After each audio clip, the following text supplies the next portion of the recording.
An Ibnu Abbas radhiyallahu anhu qala qadima Rasulullah sallallahu alaihi wasallam al-Madinata fawajadal yahuda yasumuna yauma asyura fasu'ilu an dzalika faqalu hadzal yaumul ladzi adharallahu fihi Musa wa bani Israila ala fir'auna fanahnu nasumuhu ta'dhiman lahu faqala Nabi sallallahu alaihi wasallam nahnu aula bi Musa minkum fa amara bi saumihi rawahu Muslim. Dari Ibnu Abbas radhiyallahu an ia berkata, ketika Rasulullah sallallahu alaihi wasallam tiba di Madinah, beliau mendapati orang-orang Yahudi berpuasa Asyura. Lalu mereka ditanya oleh Rasulullah sallallahu alaihi wasallam tentang hal itu. Maka jawab mereka, hari ini adalah suatu hari yang Allah memberikan kemenangan kepada Nabi Musa dan Bani Israel atas Fir'aun. Maka kami berpuasa pada hari ini untuk mengagungkannya. Lalu Nabi SAW bersabda, kalau begitu kami lebih berhak terhadap Nabi Musa daripada kalian. Kemudian beliau memerintahkan untuk berpuasa Asyura. Hadis riwayat Muslim. Mohon penjelasan pada kalimat, kalau begitu kami lebih berhak terhadap Nabi Musa daripada kalian. Ustaz. Jadi itu orang Yahudi ini berpuasa. Ketika ditanya hari tanggal 10 Muharram atau Asyura, kenapa puasa? Mereka mengatakan hari ini adalah kemenangan Nabi Musa dan Harun terhadap Fir'aun. Ya, terhadap Fir'aun. Maka suatu hari kemenangannya Musa dengan Fir'aun beliau gunakan untuk berpuasa, mengagungkan asma Allah dengan berpuasa. Ya, sampai kepada Nabi mengatakan, kalau begitu saya lebih berhak berpuasa daripada engkau. Karena Nabi Musa itu utusan Allah. Nabi Muhammad juga utusan Allah, sama-sama Nabi, sama-sama Rasul. Ya, sama-sama Rasul.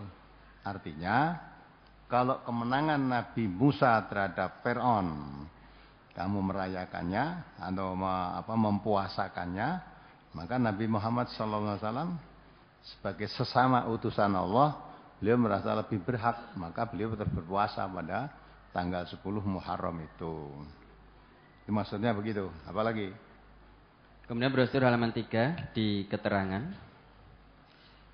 Keterangan Ibnu Abi Laila, yakni Muhammad bin Abdurrahman bin Abi Laila al-Ansori.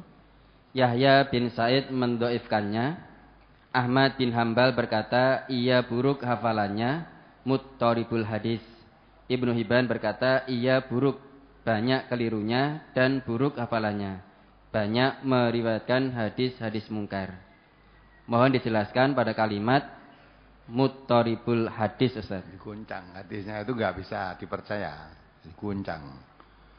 Ya, maka banyak kan yang tadi kalau itu hadis, ternyata banyak ahli-ahli hadis yang mencela perawinya itu. Maka tidak bisa dijadi pegangan kan. Jadi guncang hadisnya itu, tidak punya ketegasan. Artinya tidak bisa dipegangi gitulah. Apa lagi? Kemudian brosur halaman 7 tentang doa akhir tahun dan awal tahun.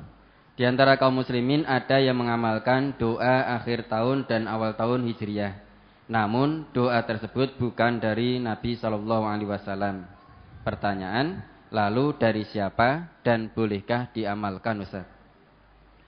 Boleh aja wong doa ya. Tapi bukan sunnah itu ya.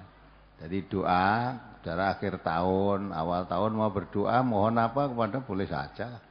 Tapi kalau ditetapkan malah nggak boleh. Akhir tahun doanya begini, awal tahun doanya begini nggak boleh. Karena tidak ada ketetapan dari Rasulullah, tidak ada ketetapan. Kamu berdoa akhir tahun ini, mau doa tidak seperti ini ya boleh. Ya, akhir tahun berdoa misalnya mudah-mudahan tahun yang kemarin dosa-dosa kami diampuni oleh Allah, kebaikan kami diterima oleh Allah, ya gitu. Nah, tahun depan ini, tahun baru ini mudah-mudahan lebih banyak kebaikannya daripada kejelekannya. Ya, kita mohon pada Allah lebih dekat kepada Allah, lebih rajin beribadah, lebih jauh dari setan, boleh aja doa itu. Dia bebas boleh. Tapi tidak harus seperti itu. Kalau menetapkan doanya seperti ini, bukan dari Nabi kok itu.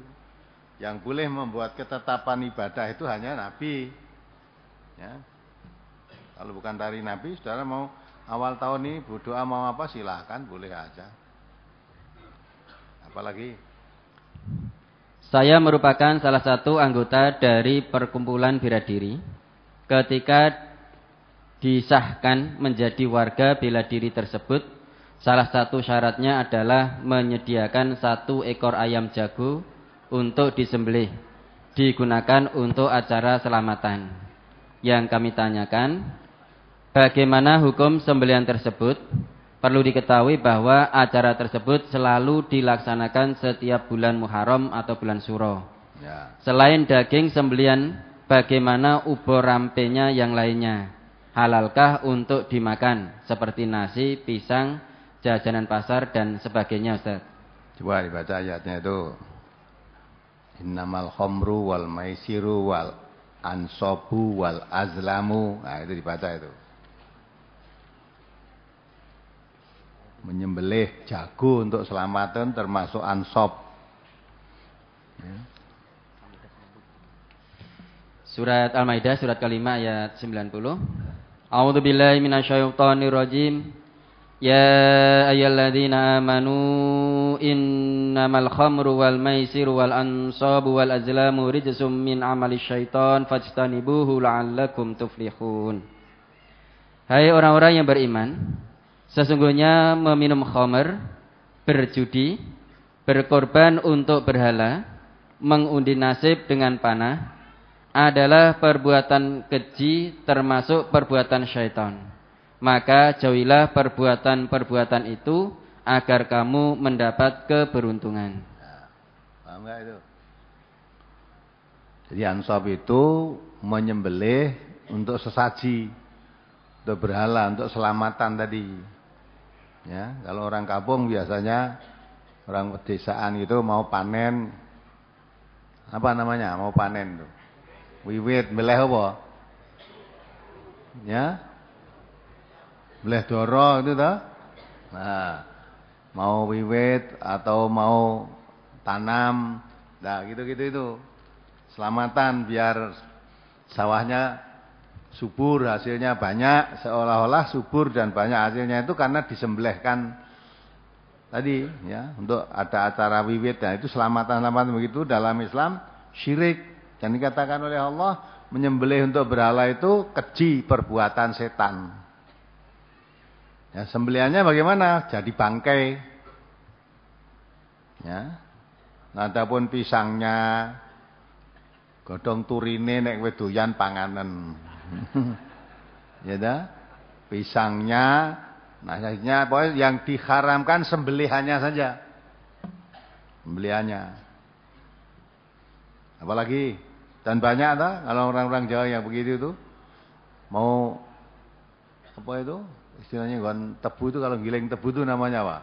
Nah, aku ya dibelah ke apa katanya malah kepalanya ditanam.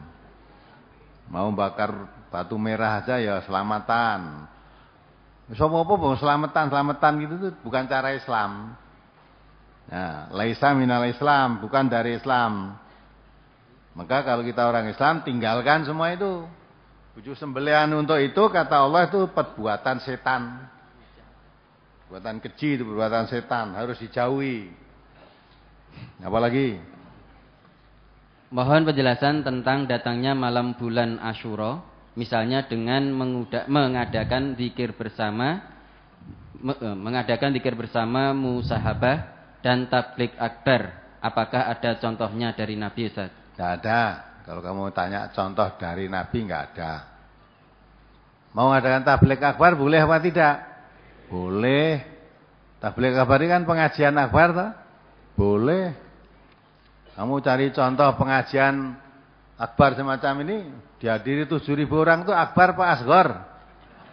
Ya, akbar juga. Hari Minggu itu enggak ada. Zaman Nabi contoh yang enggak ada. Mengapa kok milih hari Minggu? Hari Minggu itu kan harinya orang Kristen, siapa sih ngomong?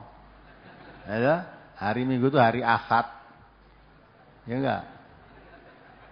Hari Senin, hari Isnin. Nah itu. Aku ngarani Minggu, sing jane Ahad bener ya. Tapi ya Minggu, Ahad wis ngerti kabeh ya boleh, hari Minggu boleh. Nek Jawa ngarani hari Engat. Kan sama toh? Sama, boleh aja tuh. Lah pengajian hari Ahad boleh ndak? Boleh. Apa kudu hari Jumat? Tidak. Ndak. Nah, mengapa milihnya kok hari Ahad? Hari Ahad ini banyak para pegawai-pegawai negeri, sekolah-sekolah libur. Ya, buruh-buruh ya libur. Lah supaya bisa ngaji. Tadi saya dengar rombongan dari Pituruh, dari Gombong, dari mana tadi? Cilacap sana. Ya, Kroya ya ta. Nah, kalau gini ini kan berangkatnya sudah kemarin, sampai di sini tadi malam, dan tadi pagi, rombongan-rombongan. Lah kalau tidak hari Ahad apa bisa? Loh, hari Senin ini masuk sekolah, masuk pegawai negeri ya masuk. Ini dari Jakarta barang ini bagus tuh dari Bekasi itu. Mengapa? Nah, biasanya kalau di Jakarta sana pekerjaan itu hari Sabtu juga libur. Pegawai negeri ya libur. Nah, hari Sabtu libur bisa berangkat sampai sini Ahad. Nanti sore pulang sampai besok sana pagi sudah bisa masuk kerja lagi. Gitu loh. Kalau kerja itu saudara tiap hari kan masuk. Ya enggak? Berani enggak masuk tiap hari gitu? Nah, seminggu masuk paling tidak 5 kali kalau di Jakarta, 6 kali. Kui tidak masuk sekali aja udah repot. Masuk terus. Khawatir nanti dapat kundite jelek. Ya, orang munggah pangkat atau orang naik gaji atau mungkin malah di PHK. Lah kamu ngaji seminggu sekali aja orang mangkat kok. Orang wedi ta karo Gusti Allah. Padahal kita kerja tiap hari itu yang dicari apa? Cari apa coba? Ya? Saudara kerja itu cari apa tuh? Uang. Untuk apa? Untuk isi kakus. Iya enggak? Nah khawatir nek orang kalau ndak bisa itu lah nduk kendiling kok guling. Nah, kendiling guling, ngisi perut raneng, perutnya kosong, kakusnya ya kosong. Isi kakus saja tidak sungguh-sungguh kamu. Khawatir enggak dapat. Apalagi kita akan mencari surga katanya.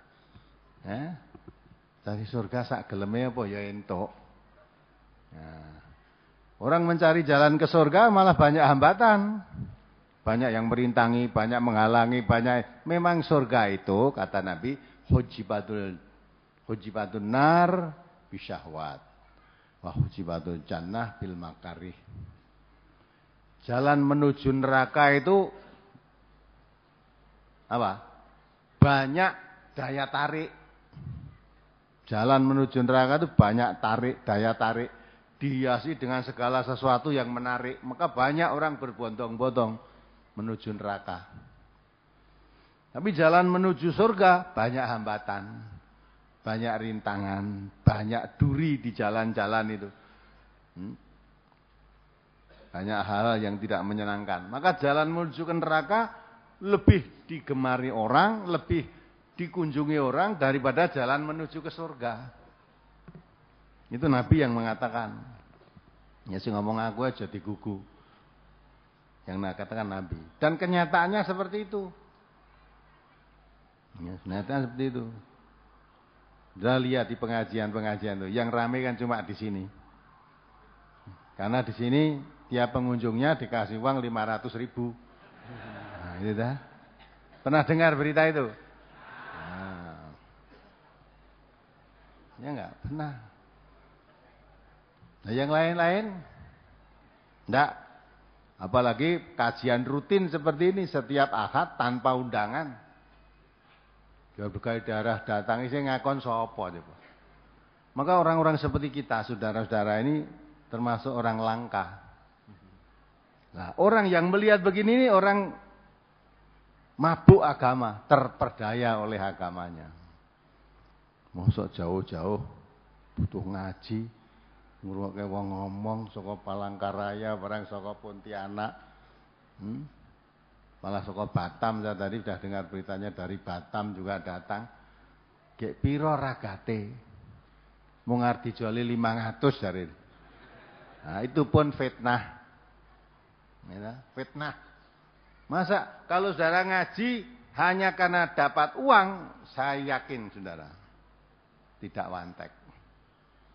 Ya. Jare ngaji kasih uang 500, aku wis teko ping 3 kok belum diberi, berarti 1.500. Njaluke nang sapa ya iki? Nah. Gitu. Kalau kamu ngaji lho sediakan kotak infak gitu loh. Bukan untuk meminta, tapi masukkan uangmu di situ. Untuk biaya TV, radio itu. Ya. TV biayanya 3 sampai 4 M. Nah. Nek rambahe setan apa iso mbiayai? Ya enggak? Alhamdulillah.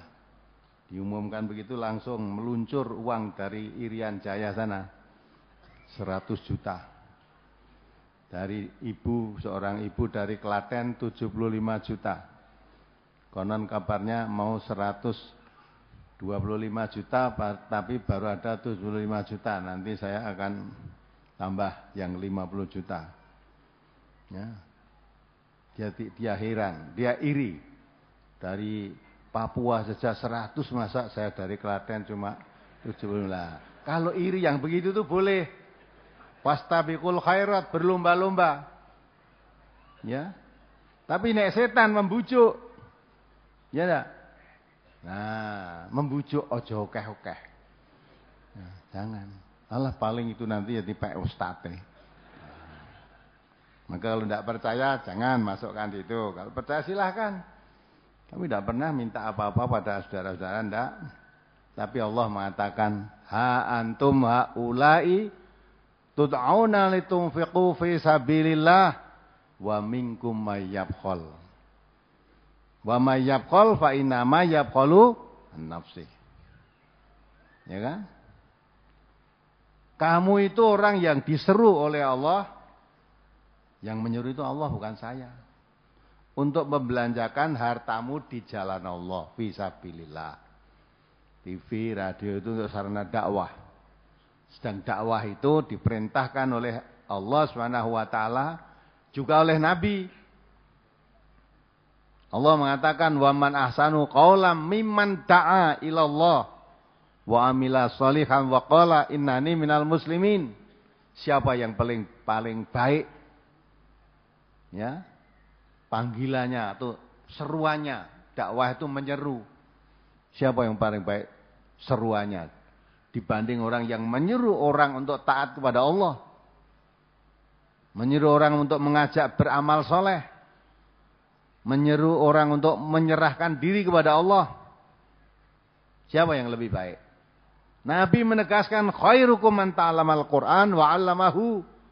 Sebaik-baik kamu itu orang yang yang belajar dan mengajarkan Al-Quran. Nabi juga memerintahkan dalam dakwah ini, balighani walau ayat. Sampaikan apa yang kamu dari aku, walaupun 1 ayat. Maka dakwah itu paling baik. Menyeru manusia untuk taat pada Allah. Maka siapa yang melancarkan cara dakwah ini, itu berarti menempuh fisabilillah. Maka sediakan radio. Tadi ya diwawancari, tapi ada ibu yang baru datang sini sekali. Asalnya dari mana? Dengar radio. Banyak yang hanya karena dengar radio, terus kalau tidak mendengar ketagihan, gandrung karo radio itu. Ketemu pacare. Ndak, cocok. Kalau enggak, malah kalau radionya mati, bingung. Kok mati kenapa? Padahal radio yang lain banyak. Kenapa yang dicari radio MTA atau radio Persada? Isinya lain. Nah, ini radio dakwah. Maka saudara yang ikut menjalankan itu berarti melancarkan dakwah di jalan Allah. Maka Allah mengatakan, kamu itu orang yang diseru membelanjakan hartamu di jalan Allah. Tapi di antara kamu ada yang bakhil. Siapa yang bakhil? Kebakilan itu akan menimpa dirinya sendiri. Kalau kamu bakhil, ya, Allah itu kaya. Allahu ghaniyyu wa antumul fuqara.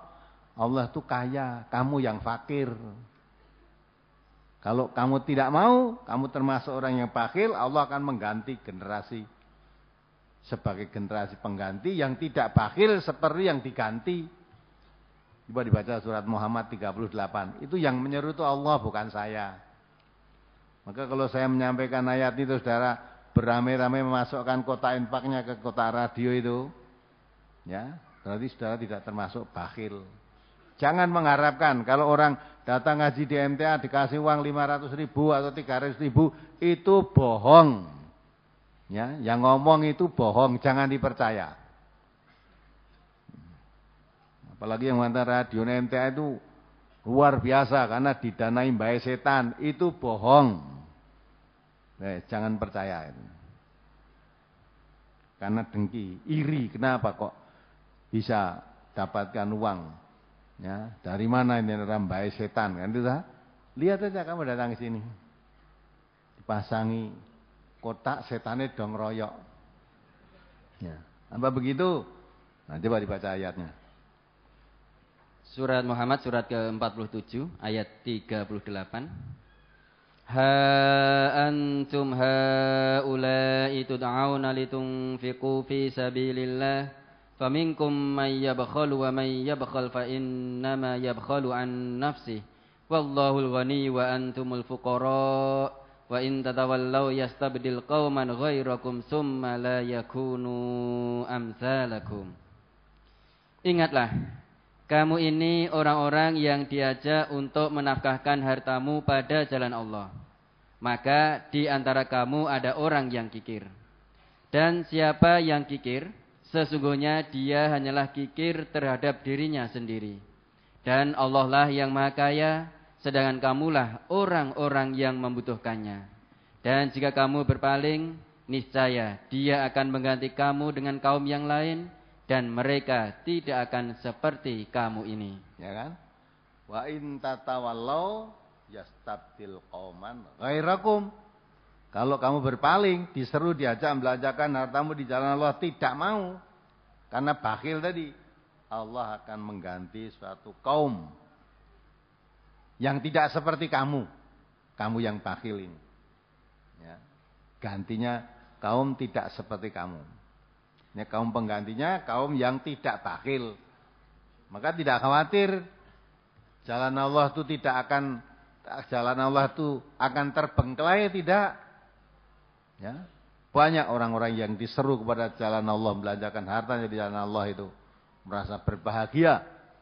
Karena setiap belanjakan hartanya di jalan Allah, fahuwa yukhlifuhu. Allah akan menggantinya. Wa ma anfaqtum min syai'in fahuwa yukhlifuhu. Siapa membelanjakan hartanya di jalan Allah itu Allah akan menggantinya. Sedang Allah kalau mengganti lebih banyak daripada yang kita keluarkan itu. Nah, dengan keyakinan itulah. Maka walaupun jauh, keluarkan biaya dari Pontianak, ya, dari Batam, dari Palangkaraya, berapa uang yang dikeluarkan ke sini? Datang untuk mengkaji, datang untuk menjadi orang-orang yang paling baik yang dikatakan oleh Rasulullah. Semua dana yang dikeluarkan itu adalah untuk sabilillah. Maka tidak akan melarat, saudara. Karena gantinya akan diganti oleh Allah lebih banyak. Lebih banyak. Yang datang di kajian ini jangan dikira orang sekitar sini saja. Orang sekitar sini malah tidak ada. Tidak ada. Ya, jauh-jauh datang. Nah, ini semuanya itu malah karena rasa daya. Terpanggil oleh radio dakwah tadi. Jadi kalau amati radio dakwah, tidak ada kok iklan-iklan masuk, iklan-iklan yang jorok itu nggak ada. Radio dakwah kok. Coba rungokno rane iklan obat kuat itu kan nggak ada. Nggak ada di situ. Iklan pemburu hantu berarti ora enak. Iklan jin apa nempeli uang ora enak itu. Nggak ada itu. Ya apalagi? Sudah, Masih Ustaz. Bagaimana dengan kami menjalani puasa Asyura ini? Kalau dulu kami pernah kungkum pernah mandi karang, yang karangnya harus diambil dari Laut Kidul atau pantai selatan. Dan puasa Asyura supaya ilmunya bertambah. Dipercaya sama orang yang meminta tolong pada kami. Dan semua itu ternyata hanya kebohongan-kebohongan alias ngapusi saja. Karena hanya demi uang. Setelah mengamalkan apa yang dipelajari dari MTA, semuanya gugur. Dan mengakhiri daripada orang-orang yang kami bohongi tadi. Dan buat orang yang kami bohongi, saya minta maaf. Mohon ampun kepada Allah. Semua dukun yang ada di dunia ini hanya bohong. Mohon penjelasan tentang perbuatan dosa-dosa kami ini, Ustaz. Nah, ini dukun yang sudah sadar ini. Ya, balik ke duitnya. Nah, bukan yang ngusul duitnya kan balik ke gitu. Masa ya dah, kungkum kayak atusnya kalau biju kok banyu ke Segara Kidul, ya dah. Karena di sana nggone Segara Kidul itu katanya tempatnya siapa? Nyai Roro Kidul, ya dah. Yang dikatakan oleh seorang katanya saya ngomong, ya Kiai Banten itu hadisnya kok Nyai Roro Kidul katanya. Padahal Nyai Roro Kidul kita percaya aja tidak kok bisa ngawur begitu ya. Nyai Roro Kidul seperti cerita pada umumnya cerita rakyat itu tidak ada, jangan percaya kamu. Ya, tidak ada. Terus akhirnya orang punya kerja bulan Muharram takut karena itu bulannya Nyai Roro Kidul. Ya. Tidak ada itu. Jadi kita orang Jawa sudah kebacut begitu. Nyari bulan Suro. Pokoknya orang punya kerja bulan Muharram, bulan Suro itu. Takut. Mula warga MTA tak anjurkan nek duwe gawe jika bulan Suro. Iki kosong, nyewa-nyewa kursi gampang. Gedung-gedung kosong ya, karena itu wedi kabeh, ya. Nah, sekarang sudah membudaya. Tidak ada yang takut bulan ini. Warga MTA enggak ada yang takut. Kalau kamu masih takut punya kerja bulan itu, ya, kita ini kan apa-apa. Kamu berbuat syirik. Berbuat syirik, sholatmu gugur, puasamu gugur, hajimu gugur. Ya dah? Tidak ada itu. Karena dosa syirik itu dosa besar, tidak diampuni oleh Allah, merusak semua amal. Nah, malah kita bulan Muharram itu bulan kemenangan, tahun Hijriah. Lah kok malah diwedeni itu gimana? Maka mau adakan tabligh akbar bulan Muharram boleh. Terangkan bahwa bulan Muharram bukan bulan angker gitu loh. Aja malah diterangke tanggal 1 Muharram sapa sing kungkum tanggal 1 kuwi lah. Apalagi terus ini tadi diterangke nganggo hadis palsu iki. Hadis palsu. Mengenai apa itu? Ya kalau sholat 4 rakaat, setiap rakaat baca 1 Fatihah, membaca Qul huwallahu berapa kali? 50 kali. 50 kali. Dosamu 50 tahun yang lalu, 50 tahun yang akan datang diampuni semua. Mesti mlebu surga lah berarti. Ya dah. Malah je utang umur-umur ra neng 100 tahun kok. Umurnya 75 tahun. Padahal sing 50 tahun yang lalu diampuni. 50 tahun yang akan datang diampuni padahal orang nganti 50 tahun yang akan datang. Berarti urung berbuat wis diampuni kabeh to. Jadi masuk surga kalau kamu sholat 4 rakaat, 1 baca tahiyat, baca Fatihah setiap rakaatnya 50 kali membaca surat Qul huwallahu atau surat Ikhlas tadi wis mesti mlebu swarga. Ya, karena diterangkan semua ini. Kamu memberi makan orang yang kelaparan, ya, satu hari sama dengan kamu, wah itu tadi ngelus-elus gundule anak yatim. Mula nek asale mung do golek cah yatim mung dilus-elus gundule.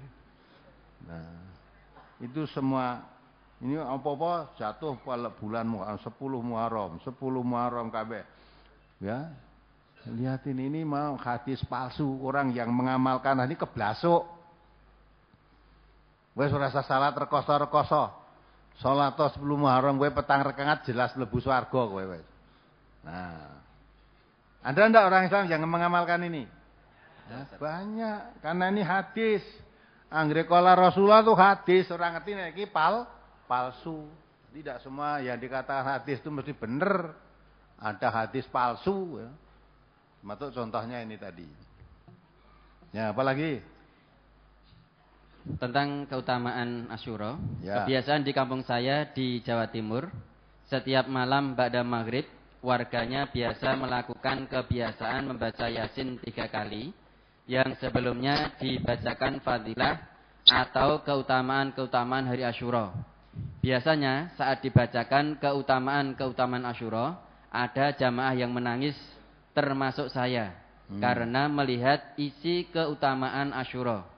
Ternyata setelah saya ketahui dari brosur ini, hadis keutamaan yang selalu dibacakan buat acara tersebut dhaif. Kemudian membaca doa akhir dan awal tahun. Bagaimana dengan amalan-amalan tersebut yang sampai saat ini masih dilakukan, Ustaz? Yes, ben. Ngamalke kuwi ora apa-apa. Hadis palsu diamale tanggungannya sendiri. Mula kalau tidak mau ngaji, ya ngono kuwi. Tapi kamu yang tampil menangis tadi, ya setelah ngaji, wah, baik dihapusi aku itu dah. Nah, baru mestinya kamu menangis. Kenapa kok nganti bisa dihapusi? Nah, maka kalau saudara ngaji Quran, nah itu menjadikan orang itu cerdas, tidak mudah dihapusi. Ya, baca kayak nangis. Ya, isinya cuma begitu. Hapusi saja akhirnya. Itu ya. Jadi jangan mau, maka ngaji itu yang sungguh-sungguh. Kalau kita ngaji Quran, Quran itu penjelas dari gelap gulita ke cahaya yang terang benderang. Dari jalan sesat ke jalan selamat. Maka tidak bisa dihapusi kalau orang sudah ngaji Quran itu. Ya, sekarang bertobat ya. Jangan diulangi lagi. Apalagi? Yang kami pahami dari brosur ini ialah puasa Muharram yang ada tuntunannya, yakni puasa Tasi'ah 9 Muharram dan Asyura 10 Muharram saja. Apakah yang kami pahami ini sudah benar, Ustaz? Betul. Benar dan diterangkan di situ. Selamat datang ini Bapak Menteri Koordinator Perekonomian Menteri Indonesia, Bapak Hatta Rajasa. Yang baik. Waalaikumsalam warahmatullahi wabarakatuh.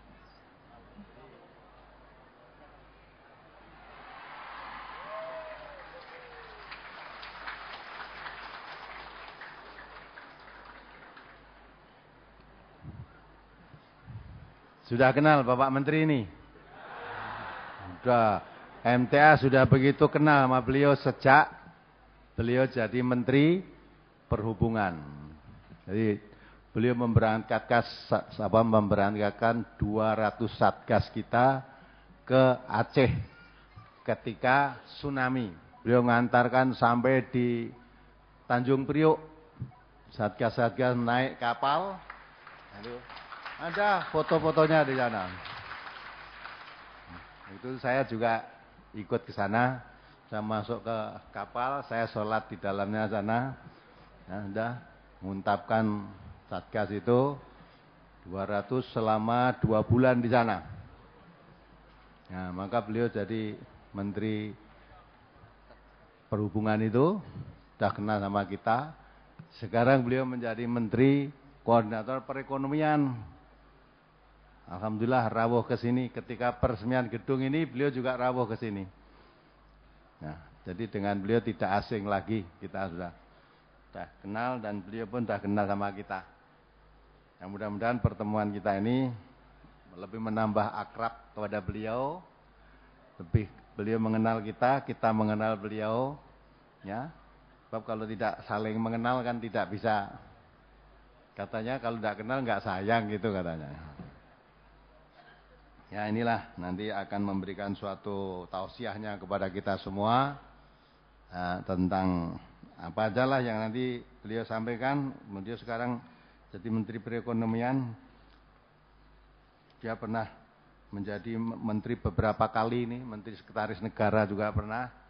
Waktu beliau menjadi Menteri Sekretaris Negara saya juga berkunjung ke sana. Ya, insya Allah kita sambung lagi di sini nanti. Mudah-mudahan berikutnya nanti tidak hanya jadi menteri, atasnya menteri nanti.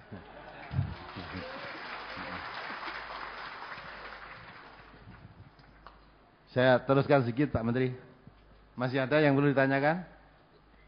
Masih ada, Ustaz. Ya, mari. Mohon penjelasan, karena ini mau memasuki bulan Syuro. Ya. Kebiasaan adat yang ada di Jawa, kalau mau datang bulan Syuro biasanya sering mengadakan ritual mapak tanggal. Berhubung bapak saya sering melakukan ritual mapak tanggal 1 Syuro, kebetulan ritual itu diadakan di rumah kami, karena kami masih serumah dengan orang tua. Dulu, sebelum guru bapak saya meninggal dunia, ritual mapak tanggal itu dilakukan di rumah guru bapak saya. Untuk tahun ini diadakan di rumah kami, dengan mengundang banyak sekali teman-teman bapak saya. Terus bapak saya bilang kepada saya, besok mau mapak tanggal di rumah kita, jangan ditinggal pergi, mau kedatangan tamu. Disambut dengan jabat tangan. Bapak saya bilang begitu sama saya, terus saya jawab ya. Dan setelah menyalami teman-teman bapak saya akan terus meninggalkan. Jadi saya tidak ikut acara ritual mapak tanggal 1 Syuro itu. Yang demikian itu apakah saya juga ikut menanggung dosa? Karena saya menyambut tamu-tamu bapak saya dengan berjabat tangan. Sebenarnya hampir setiap malam saya putarkan gelombang radio Persada FM dengan suara keras, tetapi belum juga terbukakan pintu hidayah untuk orang tua saya, terutama bapak saya. Mohon penjelasannya, Ustaz. Ya, enggak, itu mapak tanggali, caranya mapak bagaimana itu? Tanggal kok dipapak gitu ya? Enggak usah dipapak, datang sendiri itu. Ya, memang itu ritual. Tradisi, kebiasaan itu banyak. Di Solo ini banyak. Nanti sebentar lagi di depan kita ini. Depan kita lah, depan. Kita bisa lihat dari atas. Tanggal 1 Muharram nanti orang tawaf keliling Mangkunegaran. Hanya kalau tawafnya beda. Kalau tawaf haji, Ka'bah itu di sebelah kiri kita. Kalau ini pagar ini sebelah kanan kita. Mubengi rono. Kamu lihat aja, bukan ngomong kosong, kamu lihat. Ya biar wong begitu, wong itu kebiasaannya begitu. Terus kalau di keraton sana nuntun kebu bule itu, diarak bule. Tanggal 1 Muharram. Ada lagi yang memandikan keris. Lah sekarang kerisnya sudah ditaruh di sini semua. Itu tanggal 1 Muharram juga dimandikan oleh dukun-dukun itu. Tadi ada yang dukun sadar tadi. Oh ya, tak maafkan ya. Ya dukun tadi kalau sudah sadar jangan ngapusi orang lagi, bertobatlah kepada Allah.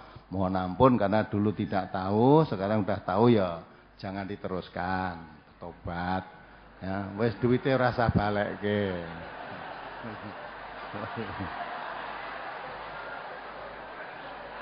Aja jangan ditertawakan ya, Pak. Itu paling bahagia beliau. Hari ini beliau bertobat kepada Allah, semua dosa-dosanya yang lalu diampuni semua. Coba dibaca surat Al-Anfal ayat 38. Bukan saya yang ngomong, Allah yang ngendika. Orang yang pada saat itu tidak beriman, tidak Islam, jadi orang Islam, begitu masuk Islam, dosanya diampuni semua. Ya tak? Andai kata terus mati, masuk surga dia. Tapi dia tidak ingin segera mati. Tidak punya dosa kan masuk surga. Coba dibaca. Surat Al-Anfal, surat ke-8 ayat 38. Qul lil ladzina kafaru iyantahu yughfar lahum ma qad salaf wa in ya'udu faqad madat sunnatul awwalin. Katakanlah kepada orang-orang yang kafir itu, jika mereka berhenti dari kekafirannya, niscaya Allah akan mengampuni mereka tentang dosa-dosa mereka yang sudah lalu. Dan jika mereka kembali lagi, sesungguhnya akan berlaku kepada mereka sunnah Allah terhadap orang-orang dahulu. Ya kan?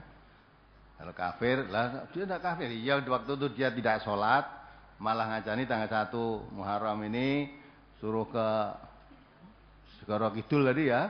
Terus di sana, nah, nanti untuk mendapatkan sesuatu, biar mendapat sesuatu bisa menolong orang, katanya ya gampangannya kepengen dadi dukun gitu. Nanti dapat desna, wah itu untuk jimat apa-apa. Sekarang sudah tobat setelah ngaji, nyadari bahwa itu saya dulu ngapusi orang. Tadi bilang sendiri loh, saya dulu ngapusi orang. Dan saya mintakan yang sudah kebaca dihapusi, ya dah, dimaafkan. Duitnya merasa jaluk bali, diikhlaskan. Diikhlaskan saja. Bapak ini berpaling bahagia. Ya, diampuni oleh Allah dosa-dosanya. Dulu tidak tahu, sekarang sudah tahu. Ya, maka itu yang dulu tidak tahu, sekarang tahu bertobat, ya itu jadi orang yang berbahagia. Allah Maha Pengampun. Tapi jangan kumat lagi. Ya, tadi dikatakan dah, kalau kamu kumat lagi, ya di situ dah, di situ terangkan kan. Ya. Wa in yantahu yaghfir lakum, diampuni dan yaghfir lahum ma qad salaf. Wa in ya'udu faqad maddat sunatul awwalin. Nah, kalau kambuh lagi, ya sudah. Apa yang sudah berlaku, dosa-dosamu diampuni tadi, jadi dosa lagi. Malah menggugurkan amal baikmu yang lalu. Sudah.